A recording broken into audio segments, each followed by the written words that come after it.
তোমার যেই জায়গায় রাখুন সেই জায়গায় ঘুরে বেড়াইয়া শেষ করতে পারবে না, জায়গার অভাব নাই। ভালো ভালো, এই না হলে আমার বাজার। হ্যাঁ, বাজার জানো বাজার, আমার না মরণের খুব ভয়।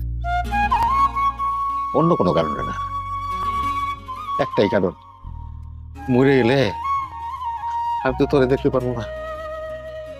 আফসোস, এই জন্য আমি মরতে চাই না। আমি অনেকদিন বাঁচতে চাই, যেন অনেকদিন তোর এই মুখটা দেখতে পারি।